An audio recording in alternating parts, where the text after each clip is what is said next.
Good morning, everybody, and welcome to Funding for Main Street. Today, we'll be discussing the Connecticut Small Business Boost Fund and how it can be a tool for your Main Street businesses. My name is Michelle McCabe. I'm the Executive Director for Connecticut Main Street. And before we begin, I have a few introductory remarks. Connecticut Main Street is the expert resource for developing and sustaining the vibrant downtowns and main streets that fuel our state's prosperity. Our mission is to assess, educate, convene, and advocate in order to develop and grow downtowns. Next slide, please. Thanks, Brian. We are grateful to our sponsors and funding partners. Connecticut Main Street's founding sponsors are Eversource and the Connecticut Department of Economic and Community Development. And our growth sponsors are Avangrid and the Connecticut State Historic Preservation Office. At Connecticut Main Street, we believe that vibrant, sustainable main streets are developed around these 6 components: a unique sense of place, economic vitality, community engagement and policies that support appropriate growth, equitable places and inclusive practices, sustainable practices and protection of natural resources, and connectivity with a focus on multimodal transit. We recognize that small businesses on Main Street contribute to each of these components in many ways, and that our members appreciate how the success of their small businesses equates to a successful Main Street. In fact, you will soon see in our 2022 Member Advocacy Survey report that respondents identified support for Main Street businesses as their #1 concern, and 93% cited a need for better access to capital and financing. So today's topic on the new Connecticut Small Boost Business Fund is one tool that may be a great fit for some of your businesses. This webinar will be the first in a series of events that we are sponsoring on the Small Business Boost Loan Program. So I want to encourage you to please fill out the brief survey at the end of the webinar to inform our subsequent explorations. And with that, I will turn things over to Brian Thomas, Connecticut Main Street's Director of Development, who will now review our agenda for this morning and introduce our speakers. Good morning, everybody. Thank you for joining us. So our agenda today, we'll talk a little bit about an overview of the Connecticut Small Boost Fund. We'll also learn how the SBDC can help your Main Street business. We'll hear some examples, some Main Street context and examples. And then again, at the end, we'll have questions and answers. Feel free, as Judith said, to put the questions in the comment box as we go, and we'll take it from there. And we'll deal with them at the end. Today's speakers, we have from the National Development Council, Kevin Grems, from the Connecticut Small Business Development Center, Scott Arnold, and not pictured here is our Field Services Director for Connecticut Main Street Center, Carl Rosa. So with that, I'm going to kick it over to Kevin Grems. Okay. Thank you, Brian. Good morning, everyone. First off, I just want to thank Connecticut Main Street for hosting this webinar as a means of getting word out for this very important resource for the businesses and the nonprofits in your respective communities, and also for their continued commitment for continuing education and capacity building with the wide range of webinars and educational forums that Connecticut Main Street sponsor for our communities throughout the state. So as Brian mentioned, Brian, you can go to the next slide. My name is the one after that too. So I'm Kevin Grems. I'm a senior director. I head up our East team, which covers operations throughout the East Coast, everything from Maine down to Florida. But we have a heavy concentration in the tri-state area. We're based in New York. I have a local office in Connecticut, in Bridgeport, and I've called Connecticut home for the last 20 years. Just a little bit about NDC. Some of you might have known of NDC through our training. Both the Department of Housing, CHFA, as well as DECD over the years have sponsored a lot of our training that we provide for economic development professionals. So we have two professional certification programs, one in economic development finance and one in housing development finance. And up until this initiative, I think that's probably how NDC was best known throughout the state of Connecticut, because we've trained thousands of individuals, economic and community development professionals in this state. But the core of our services are providing advisory services to municipalities and local development organizations to basically help them get their prioritized developments done, to access capital, to right-size public incentive packages for purposes of creating financial feasibility without undue enrichment to those developers and/or businesses. And then we also, as appropriate, activate the programs that we have established over the years in the places in which we work. So we have an equity arm for tax credits, housing credits, historic credits, new market tax credits. We have a development division that we develop a lot of public infrastructure on behalf of our municipal clients. And then we also have several different,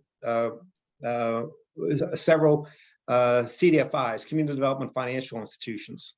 And honestly, our CDFI activity and our lending activity reached new heights after COVID, because there was a lot of states and regions that wanted to have adequate responses to the businesses in the aftermath and in the midst of COVID. So we stood up a lot of programs in other states, and it was really the experiences of us collaborating and joining those CDFI collaborative lending efforts in other states that form the basis of what we propose and are now doing in Connecticut with the Connecticut Small Business Boost Fund.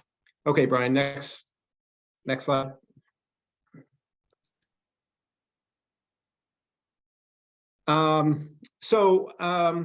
The state of Connecticut Department of Economic and Community Development put out a request for proposal in September of 2020. Actually, it wasn't 2020, it was 21. And we responded to it. And our response was based upon that experience that we drew from our participation in other statewide lending efforts. Which was the first and most immediate one was in New York State, in which NDC, or our affiliate CDFI, we were one of 5 CDFIs that lent to small businesses and nonprofits, those loans being less than $100,000. And that fund was capitalized by investment from both New York State and then we work with our partner, Calvert Impact Capital, to raise over $100 million from private banks, because the scenario in the aftermath of COVID is that for a lot of those smaller loans, and especially those smaller loans or businesses in underserved communities, the banks really didn't want to do those small loans in those targeted communities, and the state didn't want to be involved with direct lending. So the approach in New York, and what we patterned for our Connecticut approach, is to have a CDFI collaboration, where the lending would be done through CDFIs, and the capitalization would be done through a combination of both public dollars through the investment of state of Connecticut, as well as private dollars. What we had pledged is to match every dollar of state assistance with dollars that we raise through our bank partners in this state, as well as others. So, and then we wanted to have special areas of focus, the underserved communities of Connecticut, and businesses that are owned by women and minority individuals. So that was going to be a special area of focus, not only on the distressed communities, but MWBE businesses. And then also, it's very targeted to those businesses that needed smaller loans. In some of our other statewide efforts, the loans were $100,000 and less. In this particular case with Connecticut Boost Fund, We may do loans as large as $500,000, but we're going to limit the loans between $150,000 to $500,000 to 10% of the portfolio. So the short of it is that most of the loans are going to be $100,000 or less. Indeed, we've done about $16 million of lending between all of the CDFIs who are involved in this program. And those $16 million, it's about 110 loans. So the average loan size to date over the last 3 months in which we've been lending is about $150,000. And honestly, I expect that average loan size to go down in terms of size, probably closer to 100,000 when the loan volume increases. Okay, Brian. So the basics of the program is a place-based loan facility. Obviously, it needs to be Connecticut-based businesses and nonprofits with a special focus on the underserved communities, but that doesn't mean to say the non-underserved communities are the businesses and the nonprofits in there are ineligible. They're certainly welcome, but we have a special focus. We'd like to do more than 50% of the loans into the designated distressed communities that state of Connecticut has established. As I mentioned, market towards existing small business employers with a special emphasis on MWB businesses. And then I also covered the size. Most of them are going to be less than 150,000, but we can do up to 10% of the loans for larger loans, i.e. between 150,000 and $500,000 loans. And you know, I say larger loans between 150 to 500,000. Those are very small loans to banks. So the short of it is that these are the types of loans to small businesses that are not going to make their way through getting conventionally underwritten by their member banks. And then the key part of this is aligning technical assistance with capital assistance. And we have our main Connecticut partner, Connecticut Small Business Development Center, as the main technical assistance advisor. Although we have several other providers of technical assistance, and that will be covered in the next presentation. Okay. So we don't need to go through there's 25 designated distressed communities that the state of Connecticut DECD has designated. And the goal of the program when we set out to do this is that we want to have at least half of the loans going to those distressed municipalities throughout the state of Connecticut. And by the way, I was remiss in not really calling out in gratitude the leadership of not only Governor Lamont but Commissioner David Lehman, who spearheaded this effort to make capital more available to smaller businesses throughout the state and to nonprofits, and recognizing that the effective vehicle through which we can do that is the CDFIs existing in the state of Connecticut, as well as other CDFIs that we have brought to be part of this effort. So there's a total of 7 CDFIs that will be the lenders. And then for the businesses and the nonprofits, they have the ability to choose which lender they want to work with. And the lenders also provide a series of criteria when as part of the platform in terms of the areas of the state that they're most heavily concentrated on, and what types of loans they want to do, whether or not they'll do loans that are less than $100,000, or whether or not they are doing loans to nonprofits. So for most of the businesses applying, they'll have a range of options in terms of a lender to work with. The important thing is that this is all centralized in one application platform where everything is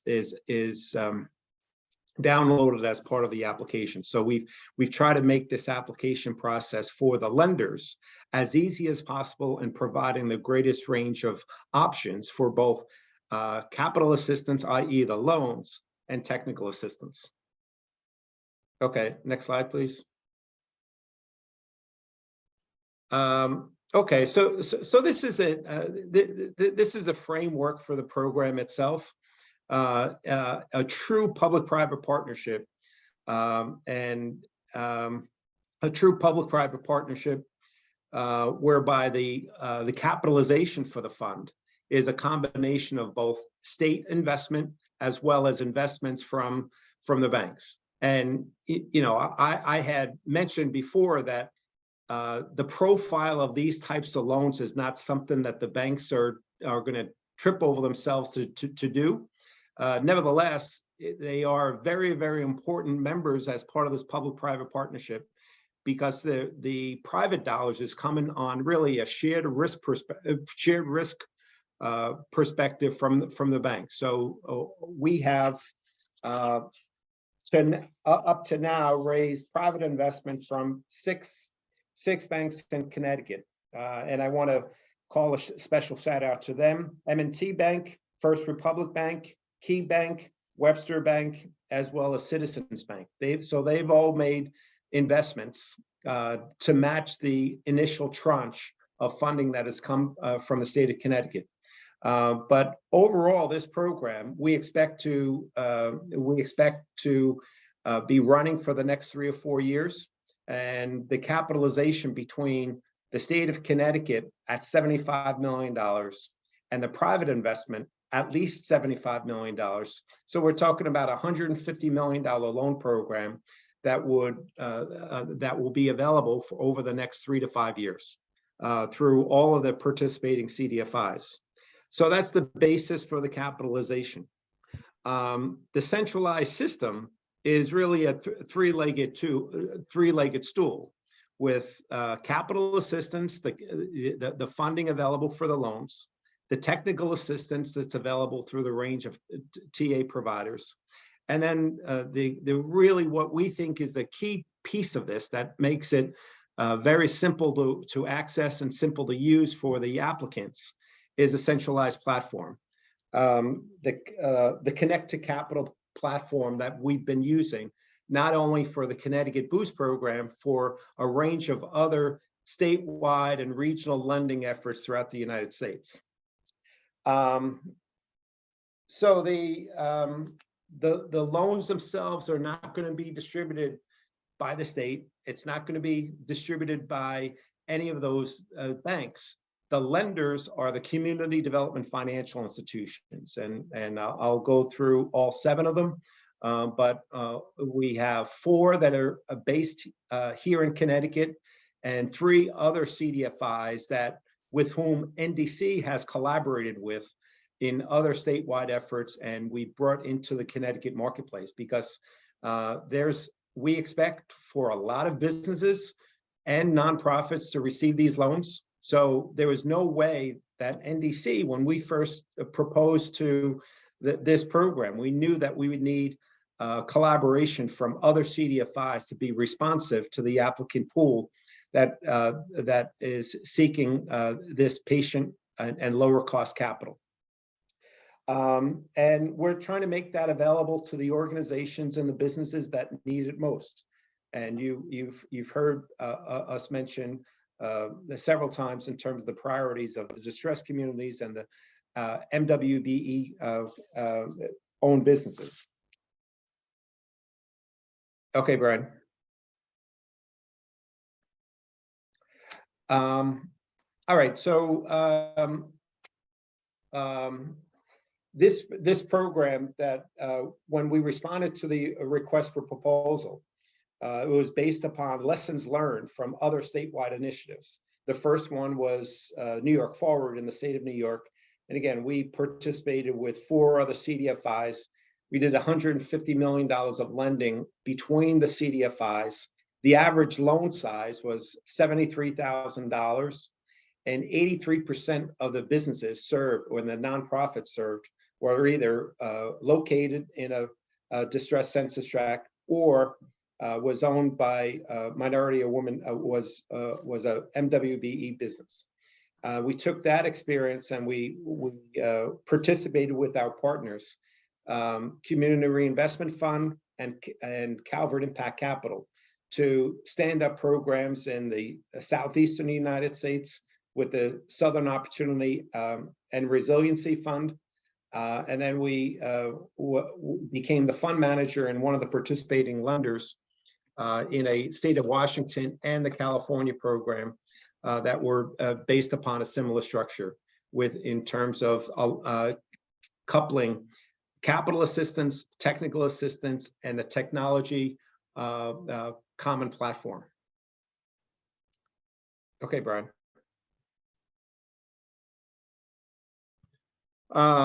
The basics of the loans.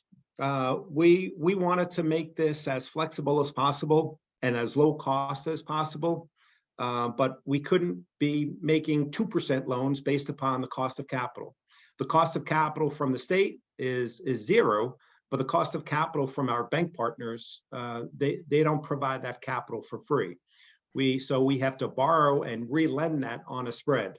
So the combined cost of capital for us was a little bit less than 4%. So the loans that we're making is 4.5%. But in this marketplace, we were initially targeting to keep it at 4%, but we had to raise it slightly based upon the increases in the cost of capital. But 4.5% fixed, which is at a competitive advantage based upon the other options for small businesses borrowing. The term of the financing is either 60 to 70, can be as long as 6 years. So between a longer term and a lower cost of capital, that results in lower monthly payments for the businesses and the nonprofits. This capital is meant to be as flexible as possible, mostly covering working capital needs of operating businesses and nonprofits. But it's not the answer for everyone. So a business that's looking to do an acquisition of real estate or build new real estate, this probably is not necessarily the best credit option, because when you involve long-term real estate or long-term machinery and equipment, you want credit facilities that you have the opportunity to borrow at longer terms, 10 or more years. So in the case of real estate, you want at least amortization schedules to be at least 15, 20, or 25 years. So this is not, for most businesses, this is not the best credit facility for real estate or long-term working capital needs, but all the other uses of funds are eligible. Okay, Brian. So we cover the basics. Loans between 5,000 and 500, fixed 4.5% up to 6 years. So the eligibility, I want to emphasize, it's not only operating businesses, but the nonprofits. And the nonprofits are very important fabrics of your communities in which you're working in, whether it be a Connecticut Main Street program or a municipality. So we want to make sure that you get that word out to your nonprofit partners in your communities as well. We've discussed the uses of funds, quite flexible. And I also want to make a note of even refinancing of existing debt is permissible if it results in a very substantial savings of 30% or more of your existing debt service. But the majority of the capital, we want to go for new uses of funds. Okay. I mentioned all the CDFI partners. So NDC, we are the fund manager, but our affiliated Community Impact Loan Fund is one of 7 community development financial institutions. So again, to be able to be responsive to the broad range of applicants applying for this program, we wanted to make sure that there was the capacity to be responsive to that through this CDFI collaborative. CEDF, Southeast Sector, HEDCO, and Capital for Change are all Connecticut-based CDFIs, and NDC's Community Impact Loan Fund, Ascendus, and Pursuit are New York-based lenders that we've collaborated with in other states for similar CDFI collaboratives. Okay. The technology and the common application platform, I think, is one of the key elements of this program. It's easy to use for the applicants. It's self-directed. So initially, it's going to ask you a series of questions, starting with how much you want to borrow. Now, what I will note is that these are loans. We've had quite a few applicants that have applied for this, thinking that it is a loan that can be converted to a grant. Think about the payroll protection program. That was a loan program, but it had the means, it was structured in a way where those loans that businesses apply for and receive could be converted to a grant. This is not a loan that can be converted to a grant. We're raising private dollars from banks, so we expect these loans to be underwritten in a sense that repayment is expected. Now, the risk profile is a little bit higher. That's why we have we have established an adequate loan loss reserve for this program. But we want to emphasize it is a loan product. Not every applicant is going to be approved. But by and large, it's a more flexible loan product whereby those that have not been able to access capital through other resources would have a better opportunity for borrowing capital, lower cost, longer term through this resource. So you'll see that question, which comes up immediately through the application. How much do you want to borrow? Now, a lot of people say, hey, I can borrow up to 500,000. I want to borrow up to 500. Now, if you ask for 500, you're not necessarily going to get 500 because it's going to be a function of the credit review that all the CDFIs and their respective loan officers are going to do that analysis. Okay, next slide. So I don't need to go through all the stages of the application process, but it's very self-directed, and it gives a lot of choices for the applicants in both choosing what lender they want to select, as well as what technical assistance advisor they want to work through.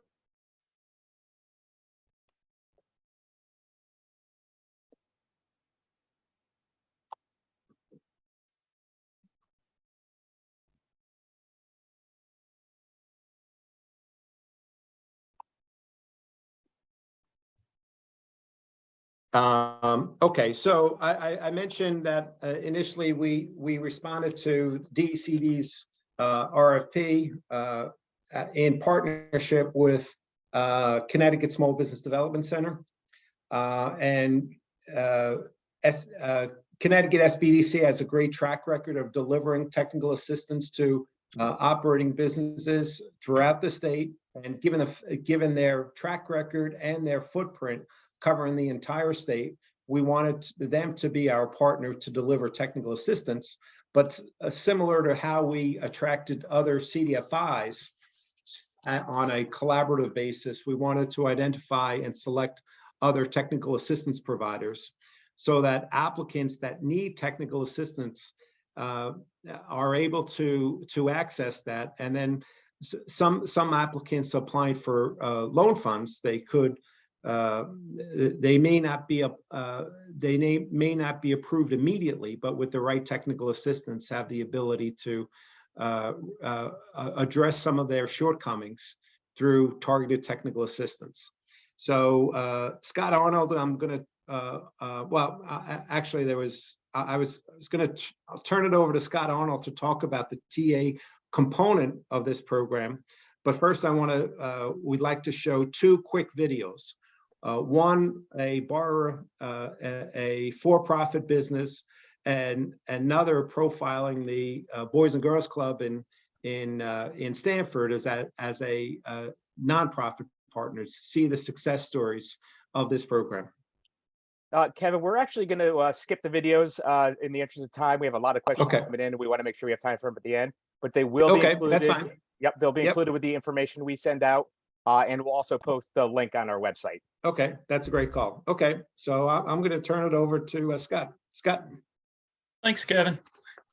I'd like to again thank to Connecticut Main Street for the invitation to speak here. We've been, as Kevin has mentioned, we've been working with NDC for a bit. We're the lead technical advisor provider here in the program. And as many of you may remember, the State of Connecticut Business Express program that was available, it was probably 6-7 years ago now.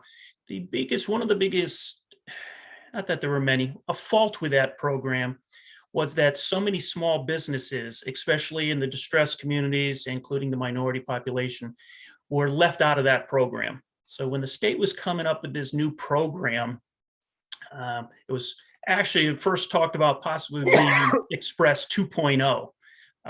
But some enhancements were made to the program, and maybe the most important one is the addition of technical assistance that was going to be provided to businesses that were interested in the program, which we thought was critical. And as Kevin mentioned in our previous slide, there were 3 forms of technical assistance. One, the pre-loan technical assistance, the packaging of the loan, and then post-loan, which we can get into. But next slide. And again, I'm sure many of you around the state have heard of the SBDC, and especially here in Connecticut SBDC, but often wonder, what is the SBDC? And the SBDC's development centers provide counseling and training to small businesses, including working with the SBA to develop and provide informational tools to support business startups as well as existing businesses, which is important because startup assistance is critical when businesses are looking, especially when they're looking to access capital for their startup. Next slide, please. Some of the funders for the SBDC, certainly don't want to let them out, but the SBA, State of Connecticut, and the UConn School of Business. How can the SBDC help? Again, we're technical advisors, technical assistance providers. We can help applicants, especially with the Boost program or any type of loan program, but determining their eligibility, understanding the program details and conditions, providing business templates, or reviewing their business plans.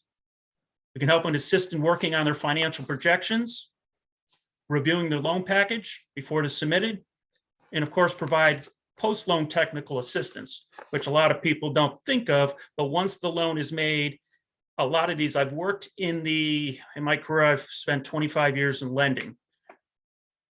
Most of that in the banking side, but more or less in the last 10 years with the CDFIs here in Connecticut. And that's what I kind of call the alternative lending. When the businesses can't find traditional bank financing, there are the CDFIs that step up and can provide that type of financing for them. And an important part about that is a lot of businesses who don't qualify for that bank financing need that assistance in putting those packages together or prepping their loans, their businesses, in order to qualify them for this type of financing.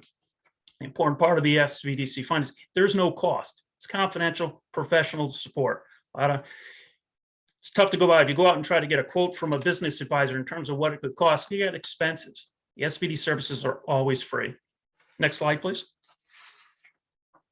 And these are just some of the business advising services. And I know we're running short on time, so I won't go through each one of them here, but I'm sure you can all kind of take a look at the various services that are available here. There are, again, a couple of considerations when applying for a loan, even the Boost program. Businesses should understand their ability to repay the loan, how the loan fits in their business plan, the impact of the loan on their business, and other financial obligations within the business. A lot of businesses don't always understand what's involved, and that's where the SBA and our experienced advisors can assist them. Next slide, please. Again, Kevin mentioned in terms of the loan process, and it is part, these loans are not forgivable. They will be, they're required to be paid back. These are not grants. A lot of the applicants that we've seen already have thought this was another grant program or another forgivable loan program. This is a loan. It will be underwritten by professional underwriters, loan officers to determine eligibility.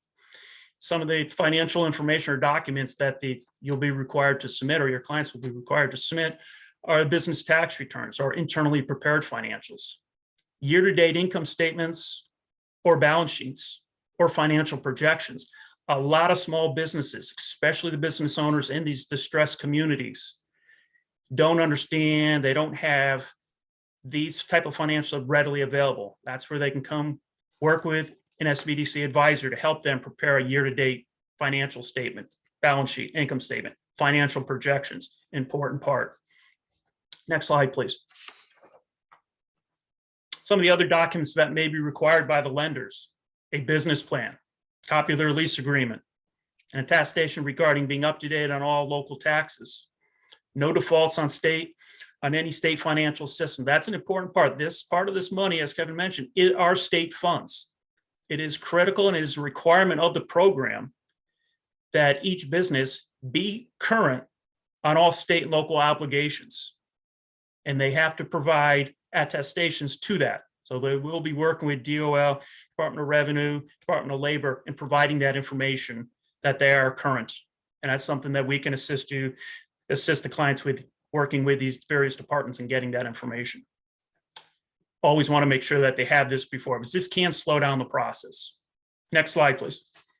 A couple of the other required documentation. You'll be asked to require schedule of ownership, photo IDs for all 20% owners of the business. They'll be doing a credit check on all owners of the business that own 20% or more. The executed attestation form, evidence of legal formations. Next document. Just a brief step, how they can sign up with an SBDC advisor. This information will be included in the slide presentation or the recording of this, so it's pretty self-explanatory on how they can get scheduled with SBDC. And again, there's another way they can follow us here at SBDC, and it is free. All our services are free to all business owners here in the state. Question 6 could be directed to, again, here's our contact information on that.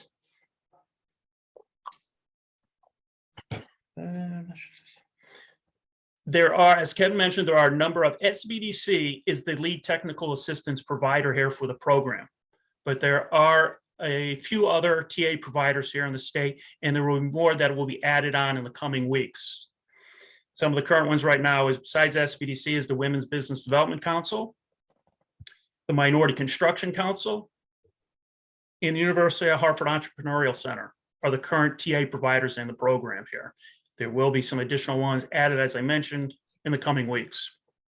So that's a little summary of the TA information that's provided, or services that are provided as part of the Boost program. Critical need. Again, I've worked with the programs before, previous programs, and what's really been missing is that assistance. And this is always free to the clients that are applying for Boost. I'll throw it back to Brian. Thank you, Scott. Great information. And as he said, we'll make sure that all the links and email addresses and phone numbers are included on the information we send out. Next, we're going to hear from our Field Services Director, Carl Rosa. He's going to talk about the Connecticut Small Business Boost Fund in a Main Street context and give some examples.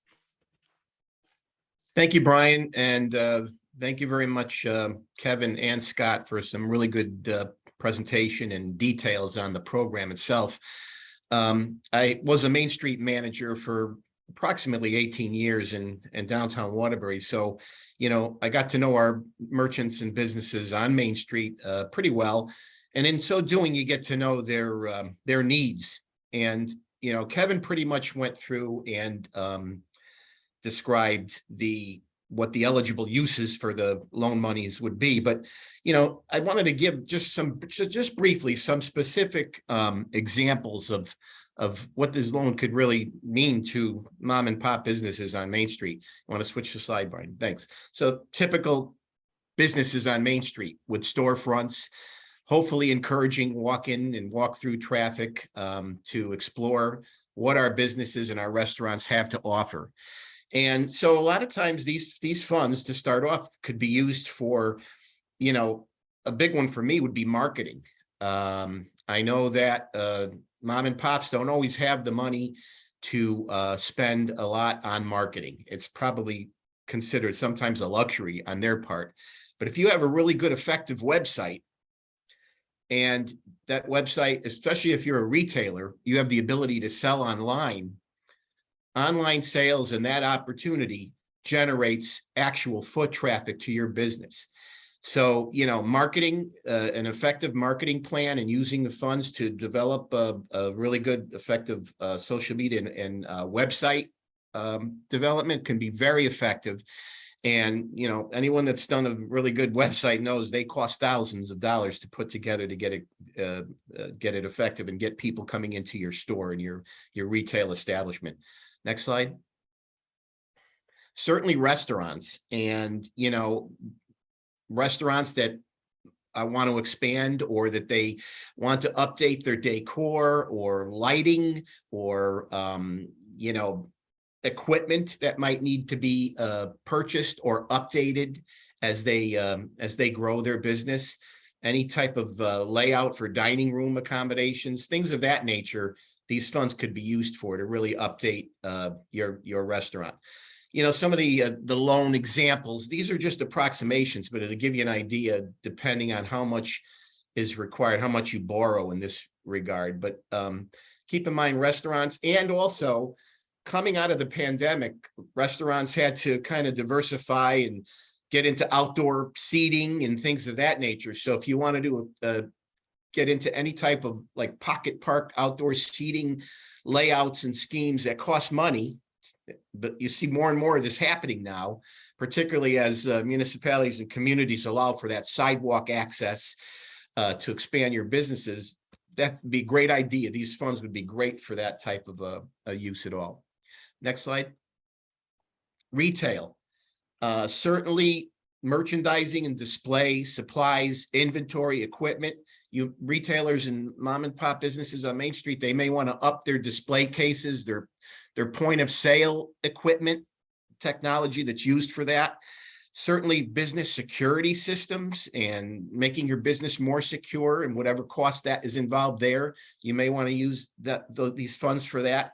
You may want to expand your product lines. Your equipment may need to be updated for whatever reason, that you may need to purchase new equipment if you're going to expand your product line, and maybe restore or repair badly needed repairs for equipment. These are all things that can be considered, and these loan funds could be used for. And key also is inventory. If you're going to pivot your business and expand your services or product lines, you may need to increase your inventory. Certainly it could be used for that. And then finally, the next slide, service-based and nonprofits on Main Street as well. I know Kevin touched a little bit about that earlier, but if you need to get new software equipment, or again, a new website, this is certainly an ideal situation for you to use for that as well. So, you know, sometimes you have to think out of the box a little bit as far as the visual for your business on Main Street. And businesses know what they need. They know where they'd like to be. But all of you, you know your businesses on Main Street. I would encourage you to speak with them, talk to them, see what their desires are, what their needs are, and see if this is a good tool for them to utilize. There's a lot of opportunity here, and I strongly advise you guys to go out and talk to your businesses and let them know this is a great opportunity. I wanted to leave a little time because I'm sure there's a lot of questions. We've been seeing a lot of questions in the chat room, but I throw it back to Brian. Thanks, Carl. So yeah, I know we do have some questions in the chat box. Christine or Judith? I you can list- actually step in Oh, if you don't perfect. mind, Brian. I was Thank you. keeping track because I'm waiting with bated breath to have these questions answered too. So the first one, and this could be for either Scott or Kevin. I know that distressed communities are a priority for the Small Boost Fund, but we're wondering, are these funds available to businesses that are located outside of those communities? Absolutely. Although it was a special area focus to concentrate on businesses from distressed communities, our goal was at least 50% of those to be located in distressed communities. So that's one of every two. So we just wanted to emphasize the fact that we'd welcome those applications from businesses located in distressed communities, but we certainly welcome and want to be responsive to those businesses that have difficulty accessing the appropriate credit in locations other than those 25 distressed communities, because what is that, 169 communities or towns in Connecticut. So if we only concentrated our effort on the 25, there's a broad swath of Connecticut businesses that we wouldn't be serving. So we want to serve all eligible businesses. Yes. Excellent. Thank you, Kevin. And a question for Scott. Does SBDC assist small businesses with acquiring MBE or WBE certification? Yes, we can help with that. Yes. Excellent. Wonderful. Thank you. Another, what I think will be a quick question that I believe would be for Kevin. Can municipalities or economic development commissions apply for this funding? No, they have to be a 501c3. Okay, thank you. And another quick one. And then obviously, if there are more questions, please populate them in the chat. Is this funding only available for brick and mortars, or is this funding available to other kinds of businesses? The use of the proceeds, meaning I think majority of the use of proceeds would be applied for working capital, for inventory and the ability to float receivables. So yes, it's both brick and mortar and working capital, and the emphasis is really on working capital because, as I mentioned, even though 6 years is a good long term for working capital, it's not the best source of capital for real estate because of the shorter term of 6 years. Great, thank you. I'm just looking to see if there are any other questions that are in the chat box. I know that we did not actually ask this ahead of time with the presentation, so lesson learned, we will next time. But I'm not sure if Scott and Kevin, if you are able to share your slides, if we can share that with our participants on the webinar. Sure. Yes. Excellent, because I know that we will be making certainly this webinar is being recorded and is going to be available on our website, but we'll also make the slides available as well. Yes. Thank you, Natasha. Another question in the chat, are funds available for online retailers is the more specific question that's being asked regarding the Yes. sort of plate. Yes, okay. Yes. Excellent. I want to throw something out there as well, Michelle. I know, Kevin, you were talking about like the real estate versus actually working capital for my mom and pop on Main Street.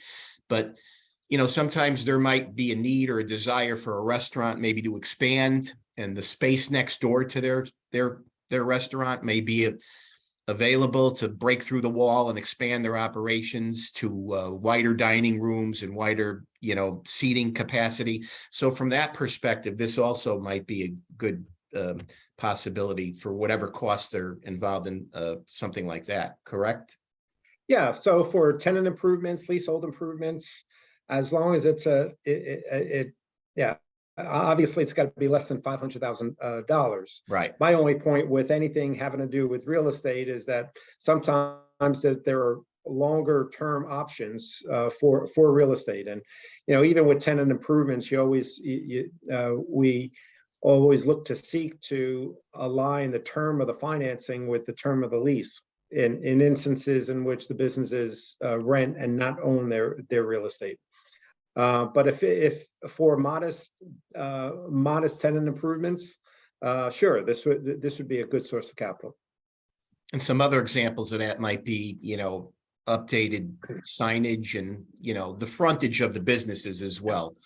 Displays and, a lot of times your display windows and front entrances are your first point of marketing for people to come into your establishment.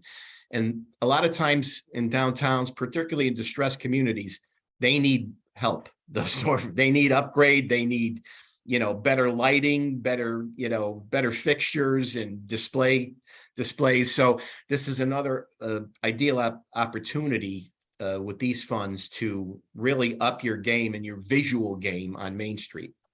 Yeah.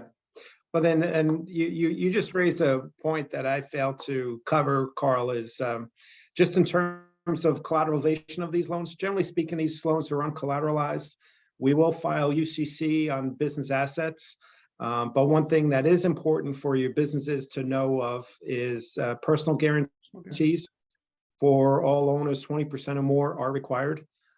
So that's one of the ways in which we've been able to accelerate the closing process, is not having to do appraisals or for hard collateral. But we do a UCC filing, a Uniform Commercial Code filing on business assets, and personal guarantees are expected by all owners 20% or more. I would just like to note that we put the website for the Small Business Boost Fund in the chat, and I would recommend that everybody check it out. Kevin, as you said, you were talking about the application portal and how easy it is and the technology, and I would say the same is true for the website as a whole. It's very user-friendly. It has a ton of information. It has resources for you to share with your small businesses. It lists a lot of the information that we've covered in terms of eligibility, the lenders, how to reach out to technical assistance providers. So I'd highly recommend that everybody check it out. Thank you, Christine. Thank you. Yeah. Great Just one suggestion. more quick question that slid in as we're heading into the last few minutes of the webinar. I want to make sure that Sarah's question was answered. So she notes that the requirement in the application was for businesses to be running for at least a year, but there was a mention of startups. Is this requirement for the length of existence, how does that connect potentially with a startup? Well, the definition of a startup really varies per who you ask. There are opportunities for funding actual true startups. We're trying to limit the number of loans for startups. Of course, we'd love to see somewhat of a track record of business already being established before a loan application. But there are instances in which the lenders will consider, in limited instances, for true startups. Great, thank you, Kevin. But All right. obviously, the underwriting of that is not based upon historical financials, but the strength of the business plan. Perfect. Thank you so much. And so I want to just thank everybody, all of our presenters, for providing us with a more in-depth understanding of the Small Business Boost program, where there are there's a link in this slide to the website and the partner toolkit. We recognize that you all and our members, the professionals who oversee their communities' main streets, might see the program as an opportunity to engage with their small businesses and leverage access to funding to accomplish goals that would enhance the entire commercial corridor. I hope that you will all leave this webinar with lots of ideas to share with your Main Street businesses. Next slide, please, Brian. The Connecticut Main Street network extends throughout our state, and this network includes professionally managed downtowns and neighborhood districts. municipal planning and economic development departments, and 2 regional organizations representing the interests of many towns. We also have a professional affiliate membership program for industry professionals.